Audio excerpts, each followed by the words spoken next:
Guys, welcome to my channel. So ಇವತ್ತಿನ ನನ್ನ video ಏನಂತ ಆಲ್ರೆಡಿ ನನ್ನ ತಮ್ಲೈನ್ ನೋಡಿದಾಗಲೇ ನಿಮಗೆ ಗೊತ್ತಾಗಿರುತ್ತೆ ಇವತ್ತಿನ ವಿಡಿಯೋ ಏನು ಅಂತ.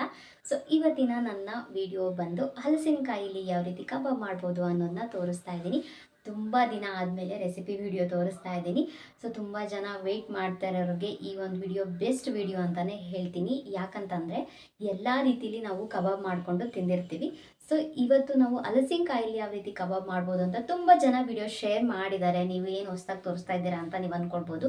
ಬಟ್ ಹೊಸದಾಗಿ ಎಲ್ಲ ವಿಡಿಯೋ ನೀವು ಒಂದೇ ಇಂಗ್ರೀಡಿಯೆಂಟ್ ಆಗಿರ್ಬೋದು, ಒಂದೇ ಒಂದು ಟಿಪ್ಸ್ ಆಗಿರ್ಬೋದು, ನೀವೇನಾದರೂ ವಿಡಿಯೋ ನೋಡಿದ್ರೆ ಕೆಲವೊಂದು ನಿಮಗೆ ಚೇಂಜಸ್ ಇದ್ದೇ ಇರುತ್ತೆ. ಸೊ ನೀವು ಎಷ್ಟೇ ವಿಡಿಯೋ ನೋಡಿ ಕೆಲವೊಂದು ವಿಡಿಯೋ ಸೇಮ್ ವಿಡಿಯೋ ಇರೋದೇ ಇಲ್ಲ, ಎಲ್ಲ ಒಂದು ಸ್ವಲ್ಪ ಚೇಂಜಸ್ ಇದ್ದೇ ಇರುತ್ತೆ. ಸೊ ಬೇರೆ ಬೇರೆ ಮೆಥಡಲ್ಲಿ ಕೂಡ ಮಾಡಿರ್ತಾರೆ. ಸೊ ಹಾಗಾಗಿ ನಿಮಗೆ ಹೇಳ್ತಾ ಇದ್ದೀನಿ. ಸೊ ಸ್ಕಿಪ್ ಮಾಡದೆ ಈ ಒಂದು ವಿಡಿಯೋನ ವಾಚ್ ಮಾಡಿ.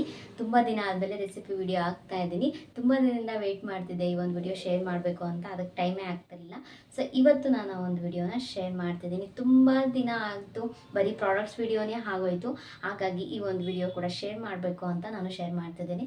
ಓಕೆ, ಈ ಒಂದು ವಿಡಿಯೋ ಸ್ಕಿಪ್ ಮಾಡಿದೆ, ಇಲ್ಲೂ ಸ್ಕಿಪ್ ಮಾಡಿದೆ. ನೋಡಿ ಎಷ್ಟು ಚೆನ್ನಾಗಿದೆ, ಸಿಂಪಲ್ಲಾಗಿ ಈಸಿಯಾಗಿ ಕ್ವಿಕ್ಕಾಗಿ ಮಾಡ್ಕೊಳ್ಬೋದು.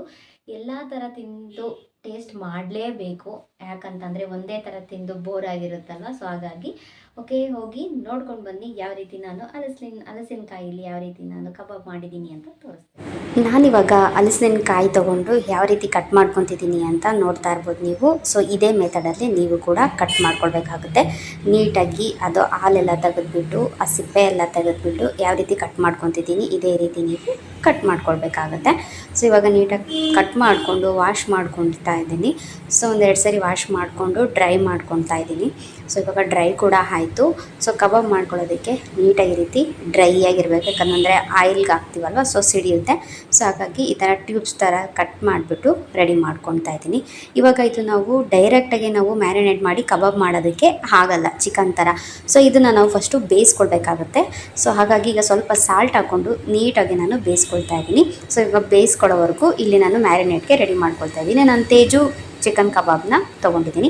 ಸೊ ನಾರ್ಮಲಾಗಿ ನಾವು ಚಿಕನ್ ಕಬಾಬಿಗೆ ಏನೇನು ಇಂಗ್ರೀಡಿಯೆಂಟ್ ಹಾಕ್ತೀವೋ ಅದಕ್ಕೆ ಆ ಒಂದು ಇಂಗ್ರೀಡಿಯೆಂಟ್ನೇ ನಾನು ಇದಕ್ಕೆ ಆ್ಯಡ್ ಮಾಡಿರೋದು. ಅದ್ರ ಜೊತೆ ಒಂದು ಸ್ವಲ್ಪ ಆಯಿಲ್ ಹಾಕ್ಕೊಂಡು ನೀಟಾಗಿ ಇದನ್ನು ಮಿಕ್ಸ್ ಮಾಡ್ಕೊಳ್ತೀನಿ, ಸಾಲ್ಟೆಲ್ಲ ಹಾಕ್ಕೊಂಡು. ಸೊ ಇದು ಮ್ಯಾರಿನೇಟ್ಗೆ ರೆಡಿ ಆಗೋದಕ್ಕೂ ಜೊತೆಗೆ ಇದು ಕೂಡ ಬೇಯಿಸ್ಕೊಳ್ಳೋದಕ್ಕೂ ಕೂಡ ರೆಡಿಯಾಗಿರುತ್ತೆ. ಸೊ ಇವಾಗ ನೀವು ನೋಡ್ತಾ ಇರ್ಬೋದು, ಅದನ್ನು ಅವಾಗವಾಗ ಸ್ಪೂನಲ್ಲಿ ಒಂದೊಂದೇ ಒಂದು ಟ್ಯೂಬ್ನ ತೊಗೊಂಡು ಬೆಂದಿದೆಯೋ ಇಲ್ವೋ ಅಂತ ಹೇಳ್ಬಿಟ್ಟು ಚೆಕ್ ಮಾಡ್ಕೊಳ್ಬೇಕು. ಯಾವ ರೀತಿ ಬೆಂದಿರಬೇಕು ಅಂದರೆ ಈ ಥರ ಕಟ್ ಆಗಬೇಕು. ಸೊ ಈ ರೀತಿ ಕಟ್ ಆಗಿದ್ರೆ ಇದು ಕರೆಕ್ಟಾಗಿ ಬೆಂದಿದೆ ಅಂತ ಅರ್ಥ. ಸೊ ನೆಕ್ಸ್ಟ್ ಇದನ್ನು ನಾನು ಇವಾಗ ಮ್ಯಾರಿನೇಟ್ ಮಾಡ್ಕೊಂಡಿದ್ದೀನಿ. ಸೊ ನಾವು ಸೇಮ್ ಚಿಕನ್ ಯಾವ ರೀತಿ ಮಾಡ್ಕೊಳ್ತೀವೋ ಅದೇ ಮೆಥಡಲ್ಲೇ ಇದು ಕೂಡ ಮಾಡ್ಕೊಳ್ಳೋದು. ಬಟ್ ಇದನ್ನು ಬೇಯಿಸ್ಕೊಂಡು ಇದನ್ನು ಕಬಾಬ್ನ ಮಾಡ್ಕೊಳ್ಬೇಕಾಗುತ್ತೆ. ತುಂಬಾ ಟೇಸ್ಟಿಯಾಗಿ ಎಮ್ಮಿಯಾಗಿರುತ್ತೆ ಗಾಯ್ಸ್, ಸೇಮ್ ಚಿಕನ್ ಥರನೇ ಇರುತ್ತೆ ಟೇಸ್ಟು.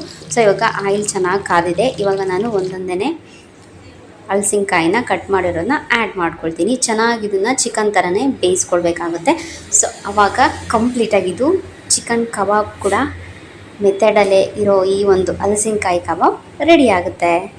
ಸೊ ಇಲ್ಲಿ ನೋಡ್ತಾ ಇರ್ಬೋದು ನೀವು, ಇದಕ್ಕೆ ಆನಿಯನ್ನು ಆಮೇಲೆ ಲೆಮನ್ನು ಹಾಕ್ಕೊಂಡು ತಿಂತಾ ಇದ್ದರೆ ಸಖತ್ ಟೇಸ್ಟಿಯಾಗಿರುತ್ತೆ ಗಾಯ್ಸ್, ಸಕ್ಕತ್ತಾಗಿರುತ್ತೆ. ಸೊ ಇದನ್ನು ತಿಂದರೆ ನಿಮ್ಗೆ ಯಾವುದೇ ರೀತಿ ಚಿಕನ್ ಬೇಕೇ ಬೇಕು ಅಂತ ಏನೂ ಅನಿಸೋದಿಲ್ಲ, ತುಂಬಾ ಚೆನ್ನಾಗಿರುತ್ತೆ ಟೇಸ್ಟು.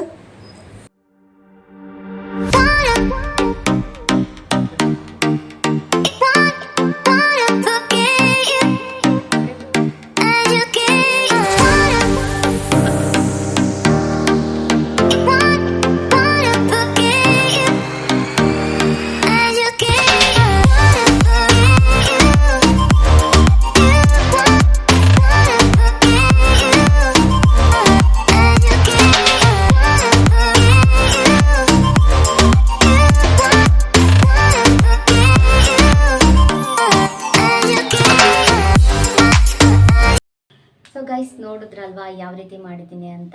ತುಂಬಾ ಕ್ವಿಕ್ಕಾಗಿ, ಈಸಿಯಾಗಿ, ಟೇಸ್ಟಿಯಾಗಿ, ಯಮ್ಮಿಯಾಗಿ ಮಾಡ್ಕೊಳ್ಬೋದು. ಸೊ ಹಾಗಾಗಿ ನಾನು ನಿಮ್ಗೆ ಈ ಒಂದು ವಿಡಿಯೋನ ಶೇರ್ ಮಾಡಿದ್ದೀನಿ. ಇಷ್ಟ ಆದರೆ ಮಿಸ್ ಮಾಡಿದೆ ಲೈಕ್ ಮಾಡಿ, ಹಾಗೆ ಸಬ್ಸ್ಕ್ರೈಬ್ ಮಾಡ್ಕೊಂಡು ನೋಡದೇ ಇರೋರು ದಯವಿಟ್ಟು ಸಬ್ಸ್ಕ್ರೈಬ್ ಮಾಡ್ಕೊಂಡು ನೋಡಿ, ಇದೇ ರೀತಿ ಸಪೋರ್ಟ್ ಮಾಡಿ. ಸೊ ಇಲ್ಲಿವರೆಗೂ ಈ ಒಂದು ವಿಡಿಯೋ ನೋಡಿರೋರಿಗೆ thank you so much. Thanks for watching. ನಾನು ನೆಕ್ಸ್ಟ್ ಒಂದು ವಿಡಿಯೋದಲ್ಲಿ ಸಿಗ್ತೀನಿ. ಅಂಟಿಲ್ ದೆನ್ ಟೇಕ್ ಕೇರ್, ಬಾಯ್.